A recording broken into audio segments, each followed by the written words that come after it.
Dia butuh sakit hati dulu, baru dia ketemu Allah. Dia butuh dikecewakan dulu, baru dia dekat sama Allah. Ada yang kemudian rumah tangganya rusak gara-gara ini? Ada. Mau hijab sekarang. Malu sama hantu di Amerika. Denun udah hijrah. Falak udah dihijab. Bahkan Kunti udah pakai gamis. Hidayah dari Allah. Ada orang yang butuh sesuatu dulu, baru dia butuh Allah. Dia butuh sakit hati dulu, baru dia ketemu Allah. Dia butuh dikecewakan dulu, baru dia dekat sama Allah. Dia butuh dihinakan dulu, dizolimi dulu, ditinggalkan dulu, baru dia dekat sama Allah. Itu lumayan. Tapi yang lebih baiknya gimana? Kita belajar buat di tahapan berikut. Yang kita butuhkan hanya Allah. Kita udah gak butuh segala sesuatu. Gak butuh. Saya kalau bagi-bagi uang bukan kaya. Saya gak butuh. Gak butuh. Bener. Banyak gak orang yang menjadi gila gara-gara yang kayak gini? Ada yang kemudian rumah tangganya rusak gara-gara ini? Ada orang yang berlomba-lomba mengejar ini, melakukan berbagai macam cara dan upaya. Ada. Bahkan gak setega, gak segan-segan dia bisa menghilangkan nyawa orang lain demi ini. Ada. Ada yang gila kekuasaan demi ini. Ada. Ada yang rela melepas hijabnya demi ini. Ada gak? Ada yang rela mendapatkan ini meskipun harus mengerjakan pekerjaan yang haram. Ada nggak? Ini Pak, nggak kita butuh. Ustadz, saya butuh Ustadz. Saya benerin mindset berpikir. Kita nggak butuh ini. Kita nggak butuh apa. Yang kita butuhkan adalah Allah. Yakin, omongin dalam diri kita. Ya Allah, saya tidak membutuhkan segala sesuatunya yang ada di dunia ini ya Allah. Saya hanya membutuhkan Engkau ya Allah. Kenapa? Karena saya mengetahui bahwa Engkau akan mencukupkan kami dengan segala sesuatunya ya Allah. Cukupkan kami dengan cinta hanya kepadamu ya Allah. Ternyata mencintai seseorang menyakitkan ya Allah. Seorang istri terlalu sayang sama suami, sakit hatinya. Seorang suami terlalu percaya mencintai istrinya, sakit hatinya. Kenapa disakiti sama makhluk yang dikhianati jadi Allah? Kenapa yang dikecewakan sama makhluk tapi yang dikecewakan berikutnya sama kita sama Allah? Kenapa kemudian dosa kita, salahnya kita, yang kemudian jadi korbannya malah Allah? Allah nggak adil, Allah jahat. Kenapa yang ucapannya kayak gitu? Ciri bahwa hati kita masih sangat menginginkan segala sesuatu yang ada di dunia ini. Saya bukan nggak cinta sama istri saya. Saya mencintai istri saya karena Allah.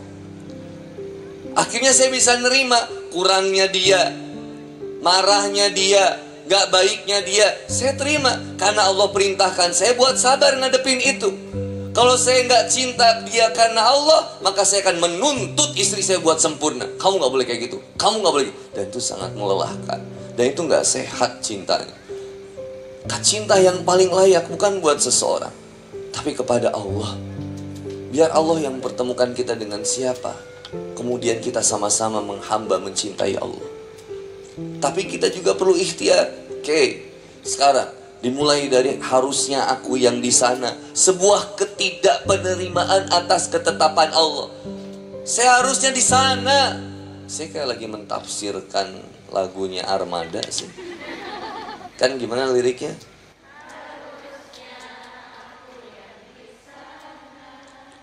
Terus dampingi. Dan bukan kau ngerasa lebih layak buat mendampingi dia. Siapa yang lebih tahu? Kita atau Allah? Halo, Assalamualaikum. Kata Allah hujan, kita mau ngeluh? Halo, Assalamualaikum. Enak hujan atau enak gak hujan? Hujan enak, gak hujan juga enak. Karena dua-duanya pemberian dari enak panas, enak sejuk. Enak dua-duanya, sejuknya dari Allah, panasnya dari.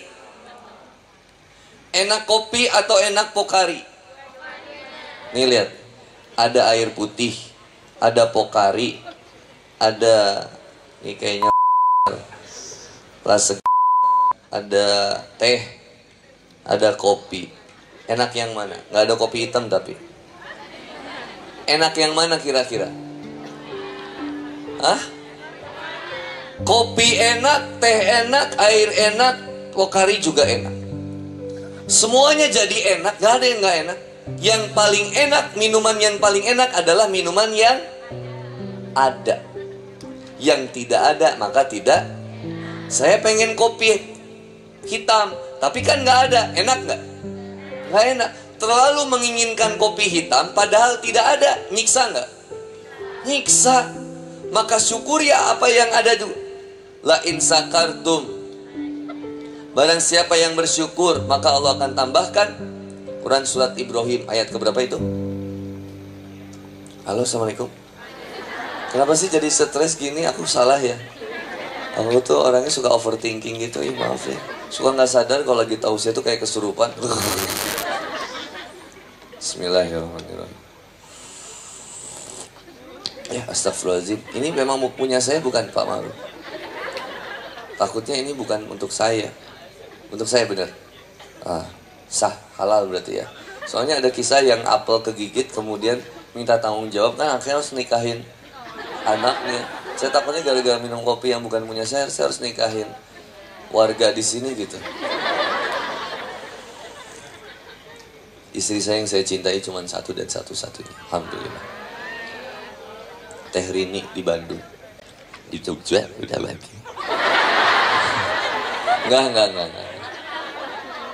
Nabi Muhammad SAW nggak pernah mempoligami Khadijah. Jangan menikahi janda kemudian menjandakan istri. Faham nggak? Udah aja. Syukuri istri yang ada. Itu yang terbaik dari Allah. Insya. Bukan sok setia. Capek nyari lagi. Kalau ada juga yang Ustaz, belum tentu bu. Belum tentu mau membersamai saya berjuang ketika nggak punya uang. Belum tentu. Saya ngedidik istri saya juga cuman gitu aja. Cukup dengan nikmat cinta dari Allah. Saya udah bilang, ketika saya memilih jalan dakwah, Mama mau nggak sama-sama kita mencintai Allah? Mau Pak. Kalau mau, jangan pernah mengharapkan Papa untuk menjadi ustadz yang viral, terkenal, banyak uang. Siap? Siap. Kita nggak usah memiliki semuanya, tapi semuanya kita bisa cobain. Ini dunia, permainan. Saya naik kemarin Pak Ma'ruf, mobil Mustang VH 5000 cc. Harganya berapa ini Pak? 4 miliar. Dia yang punya, dia yang bayar pajak, saya yang nyobain. Enak nggak? Gitu dunia. Nggak usah terlalu dibawa ke hati, biasa aja. Harta nggak usah repot. Lagi pengen bagi-bagi aja. Kenapa Kang Boni? Saya nggak pernah di Jogja bagi-bagi uang sebanyak yang tadi. Masih disiapin lagi. Kenapa? Karena saya perjalanan sampai ke sini, hati saya kacau. Hati saya bermasalah. Takut salah niat. Astagfirullah. Ngelurusin niat itu susah. Saya tanya sama teteh-teteh dan Alis. Ketika datang ke sini, apa yang diharapkannya? Allah atau Handi Boninya? Halo, assalamualaikum. Allah atau Handi Boni? Kalau Handi Boninya nggak datang, kecewa nggak? Kalau masih berharap kepada makhluk, selalu kecewa. Tapi kalau ngarepnya Allah, mau ada mau nggak ada, nggak masalah.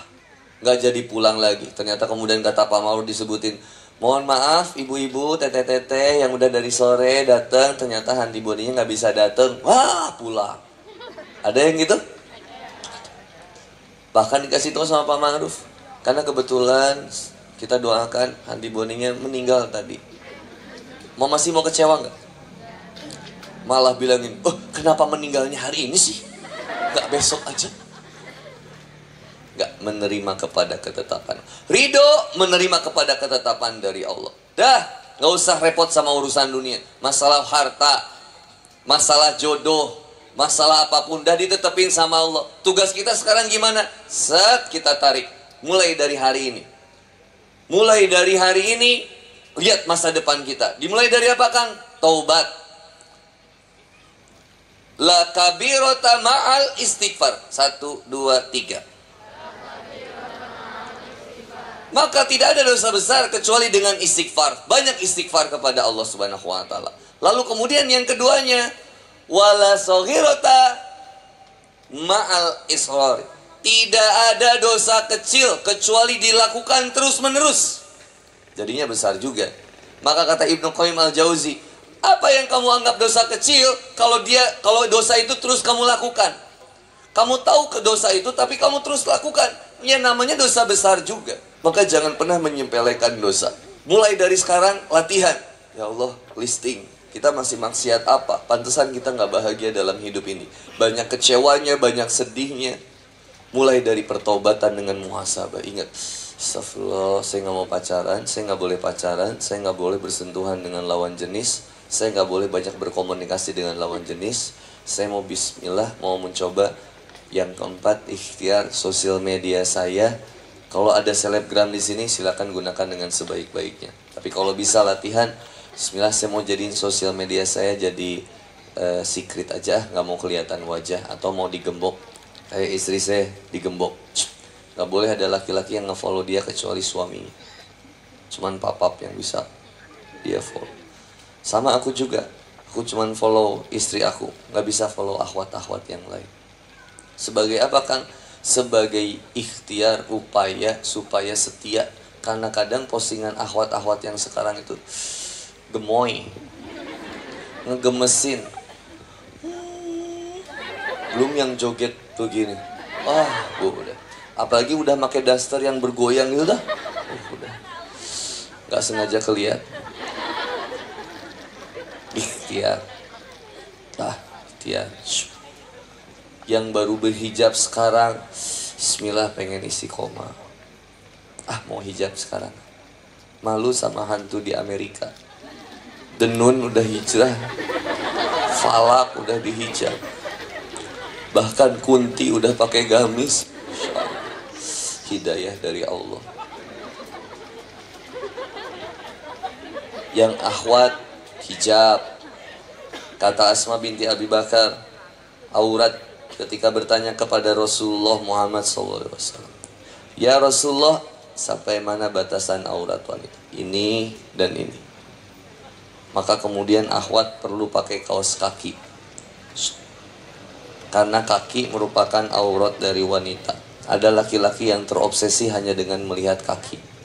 Kalau lakinya ada perpecahan suku, tuh, lihat laki-laki ini, wanitanya kakinya ada perpecahan suku, itu udah bisa menggambarkan ke atasnya. Itu pikiran laki-laki, terutama saya. Makanya saya ngelihat istri saya dulu pengen nikahin, lihat dulu kakinya. Oh, bersih, berarti ke atasnya rapih. Kayaknya wanita itu kan perawatannya luar biasa ya. Dari bawah, dari ujung rambut sampai bawah. Sampo, conditioner, vitamin E, Elips, 17.500 di Alfamart. Blush on, day cream, night cream, apalagi face wash. Belum yang kemudian untuk jerawatan, sus special, anti acne, foundation, lip gloss, lipstick, lip balm, eyeliner. Belum lagi ke bawahnya hand body, body lotion. Belum lagi sampo khusus, area khusus kewanitaan. Tolong kalau naruh sampo itu jangan di sebelah sampo umumnya. Kami laki-laki nggak paham. Saya pakai, Mam, kenapa ini busanya sedikit? Papa, itu salah sampo, itu buat area intim mama. Pantesan rambut saya jadi keriting ini. Kita nggak tahu. Laki-laki mau pakai sampo juga kalau udah habis tambah air dikocok itu, Bu. Astagfirullah. Dah, mulai dari taubat. Udah taubat, gimana dari sekarang, Kang? Yang kedua, kuatin niat, pengen jadi orang yang benar. Bismillah dari sekarang. Yang ketiga, cari teman. Udah ada bestinya, dah ikat dia. Kamu ingetin aku terus ya. please, please, lo harus ingetin gue. Nggak usah ke lawan jenis. Asep, bimbing aku untuk menjadi wanita yang istiqomah. Jangan. Ikhwan juga jangan minta tolong sama wanita. Besti, Ukhti, mohon maaf, semoga-moga Ukhti bisa membimbing saya menjadi lebih baik lagi. Nggak usah. Ke siapa? Cari laki-laki. Gimana? Salah satunya, cari kumpulannya. Ada Laskar Sedekah, gabung dengan LS. Bina sama Pak Ma'rufnya, Ustadz Ma'rufnya. Ayo ikutan. Gabung aksinya, gabung kemudian kegiatan-kegiatannya. Biar dilatih di komunitas. Atau kemudian di komunitas-komunitas yang lainnya, organisasi-organisasi yang lainnya. Monggo, silakan. Yang penting ada wadahnya. 1, taubat dari sekarang, kuatin niat. Yang kedua, 3, cari teman yang bisa mengisi makan kita di jalan Allah. Utamakan yang sejenis, dalam arti wanita dengan wanita lagi, ikhwan dengan ikhwan lagi. Yang keempat, cari wadahnya, komunitasnya. Wal takum minkum ummatu yad'una ilal khair wa ya'muruna bil ma'ruf wa yanhauna 'anil munkar. Quran surat Ali Imran ayat 104. Silakan. Setelah ada wadahnya, lalu yang berikutnya apa? Bermajlis ilmu. Cari majlis ilmu yang terbaik. Cari guru yang terbaik. Siapa guru yang terbaik? Mohon maaf, guru yang terbaik tidak pernah merendahkan guru yang lainnya, tidak pernah menebar caci maki, dengki, dendam, gak pernah. Guru yang terbaik cuma berbicara tentang bagaimana kita harus bertobat kepada Allah, ngajak bagaimana untuk senantiasa kita berbuat baik sama orang, dan bagaimana mengajarkan kita untuk betul-betul menjalankan syariat. Bagaimana kemudian ittiba, mengikuti Rasulullah Muhammad SAW. Handi Boni kayak gini cuman strategi dakwah namanya. Kok Kang Boni dandannya kayak gitu? Kayak lagi stand up komedi, bukan lagi mau tausiah. Kadang anak muda ada yang seneng dengan dandannya kayak gini supaya lebih masuk. Gaya bahasa, gaya komunikasi, strategi dakwah, apa materinya, sesuaikan dengan anak muda. Kalau Handi Boni tausiahnya di masjid, mungkin beda lagi. Dandanannya nggak mungkin kayak gini. Menyesuaikan juga dengan apa kondisi yang ada di masjidnya, apa materinya, apa yang dibahasnya. Tapi kalau dengan anak muda, nggak akan jauh, Bu. Pak, yang dibahas permasalahan mereka yang paling pertama adalah masalah salah penempatan cinta. Itu aja. Wanita juga salah penempatan cinta. Kalau laki-laki sama juga. Maka cinta ternyata menjadi pondasi. Maka Allah ngajak kita untuk pertama kali membenarkan cinta kita. Lihat nanti di Quran surat Al-Imran. Kul in kuntum tuhibbunallah fattabi'uni yuhibbukumullah wa yaghfir lakum dzunubakum. Kalau kamu benar-benar mencintai Allah, coba ikuti Rasulullah Muhammad sallallahu alaihi wasallam. Ikutilah Rasulullah. Bagaimana Nabi bersikap, bagaimana Nabi kemudian menghadapi permasalahan kehidupan, bagaimana Nabi bersikap kepada Allah, bagaimana Nabi bersikap kepada sesama manusia dan seterusnya. Kalau sudah kemudian begitu, Allah tumbuhkan cinta Allah sama kita. Bahkan kemudian Allah ampuni dosa-dosa kita semua.